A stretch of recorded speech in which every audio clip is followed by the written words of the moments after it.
Good morning. And I'd like to say thank you to the Standing Committee for giving me this opportunity to speak.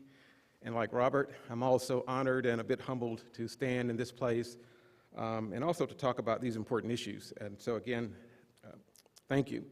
I'm coming from the public parks and recreation sector, and what I wanted to do for my presentation this morning is to highlight some of the ways that public parks and recreation services are important in promoting physical activity and promoting the elimination of health disparities. So I want to briefly highlight the importance of parks and recreation as settings of physical activity and provide some evidence. I want to maybe extend some of the evidence that Jim Salas presented, showing how parks contribute to activity and also how there are disparities there, but also how parks can help to eliminate disparities in physical activity and in childhood obesity.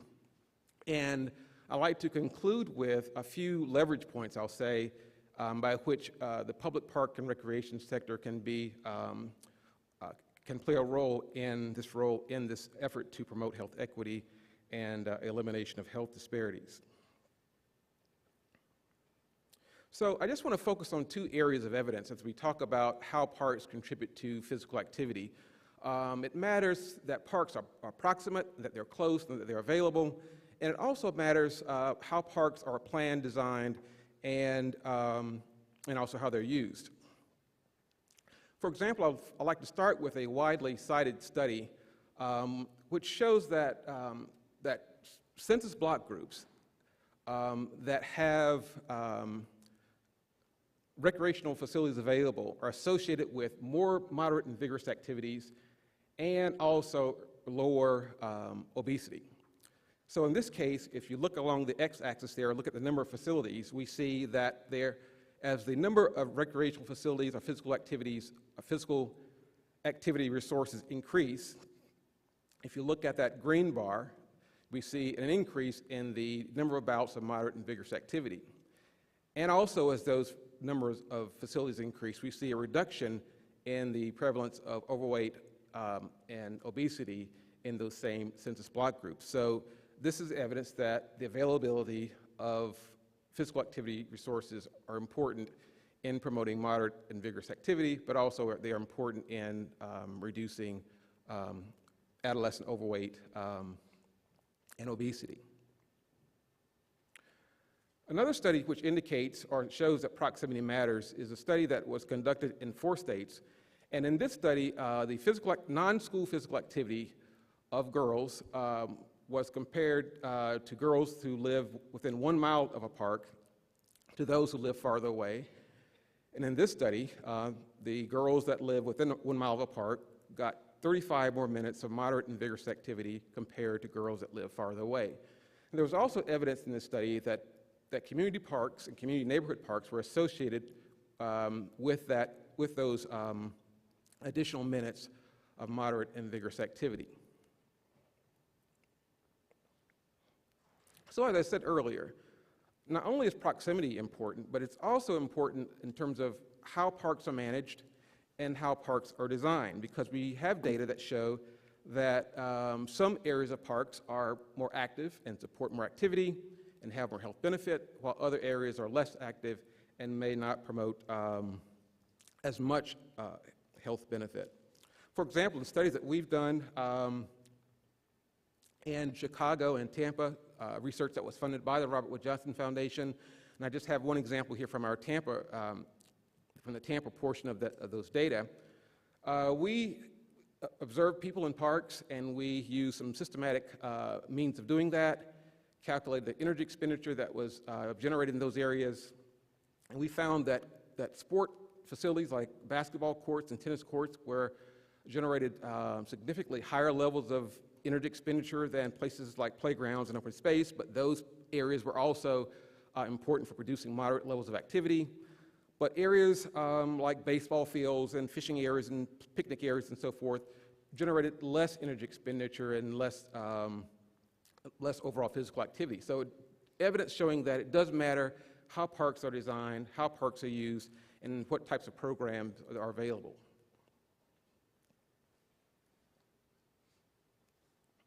But the question becomes, and the point of this event, is that if parks are beneficial, are they equally available? And Jim South has already given us some of that, but it's a question that bears repeating and further exploring, because in my view, the picture's not that clear. I mean, we have mixed findings. We have studies that indicate that there are disparities in parks and recreational facilities, while other studies indicate that there are none. In some cases, that show that low-income and minority communities have more parks. But let's look at a few of these. Going back to some of the data from Los Angeles, there it's very clear that there are disparities where Robert has already mentioned that Latino and African American adults and children have less access to park acreage. And you can see there in areas that were 75% or more white, had significantly higher access to park acreage. Their acres of parkland per 1,000 people, about 20 to 30 times there if you look at the children's column there. But again, wide disparities in access to larger park acreages.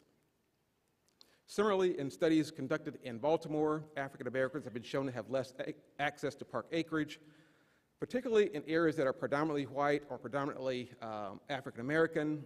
In the predominantly African American census tracts in the Baltimore area, blacks had only about 13 acres per 1,000 in population, while whites had over 50 acres per 1,000 in population there. Wide disparities indicated in this particular study.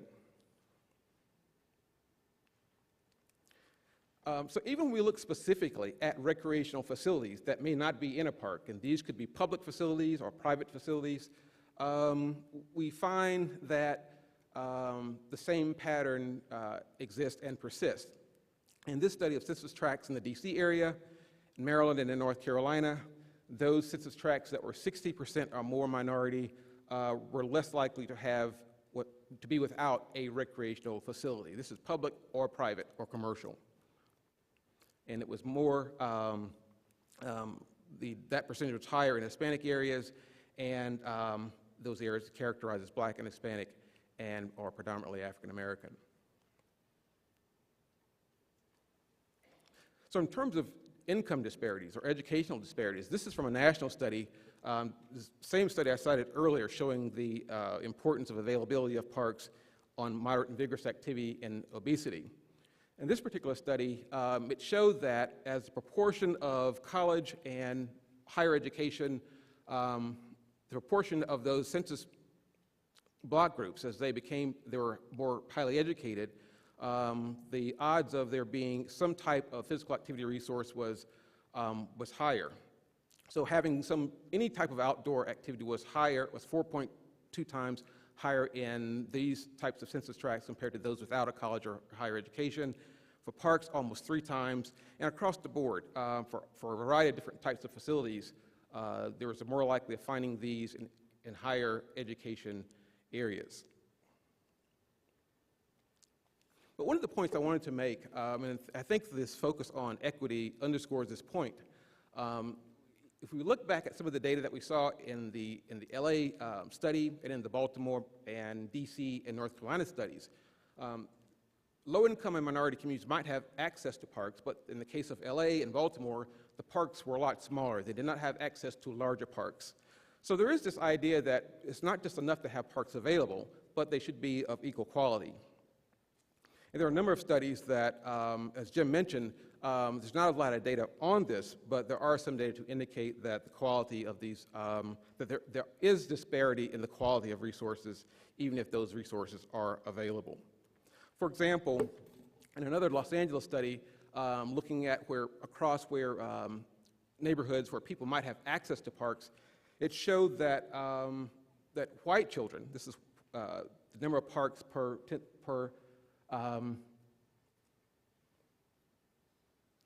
number of parks with a facility per 10,000 children, white children had more access to play equipment, basketball courts, and walking and jogging tracks. And these are the specific types of facilities that we found were important for promoting physical activity in our studies.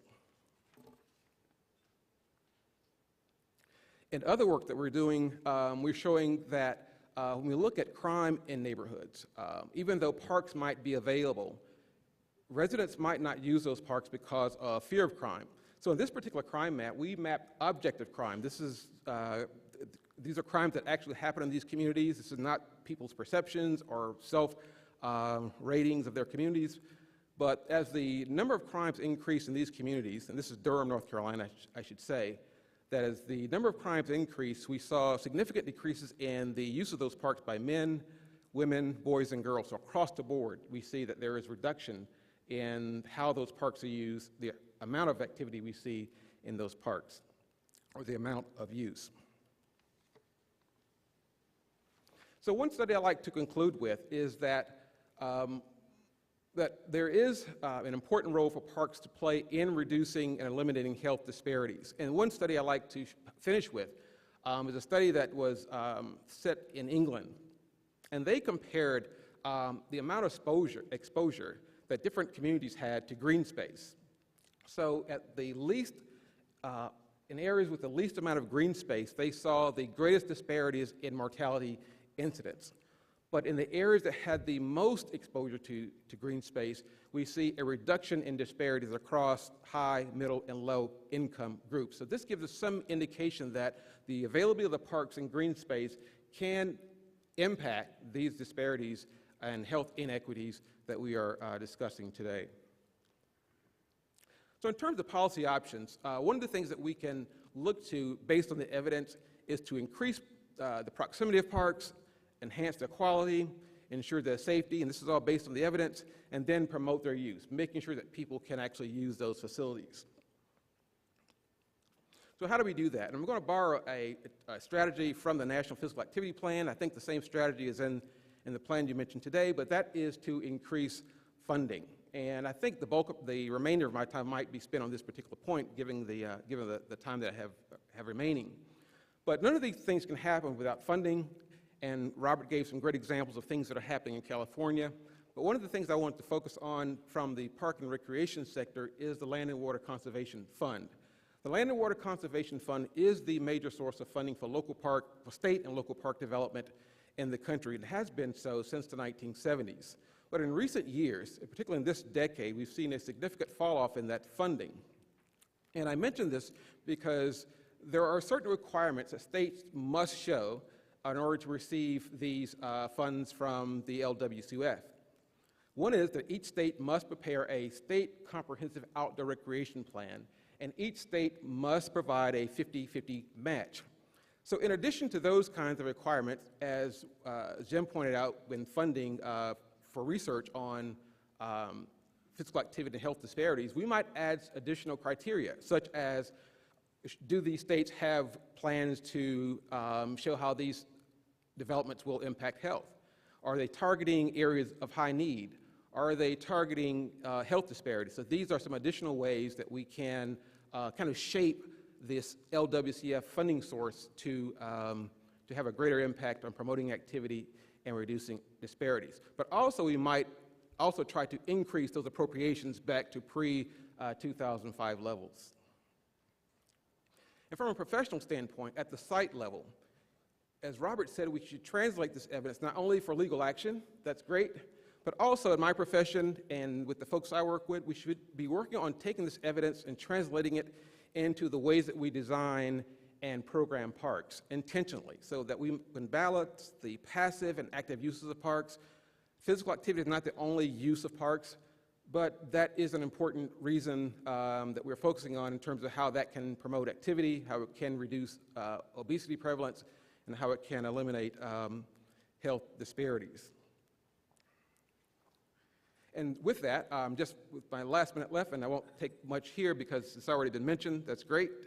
But as Jim Salas said, that in many communities, schools and playgrounds are often closed after hours and on weekends, and that has the effect of leading to an inefficient use of resources, and it also leads to missed opportunities for promoting activity, and particularly in areas that don't have parks and recreation facilities, that don't have high quality parks and recreation facilities. So one approach to that, one action is, as already mentioned, is to promote shared use or joint use facilities, so that we see less of this kind of thing where facilities are closed or barriers are there, to where we see this kind of use, where kids are active, using those spaces. We can also see intentional programming where park systems and school systems are working together to promote shared space, shared use of resources to overcome those inefficiencies, to create more opportunities for physical activity. So I'd like to thank again the Standing Committee of the IOM on Childhood Obesity Prevention. I'd like to acknowledge the Robert Wood Johnson Foundation on some of the research that I presented today and their support through a number of years now. And I also would like to thank the folks back home at NC State, the iPark Initiative, Investigating Places for Active Recreation in Communities, for their support of my research. Thank you.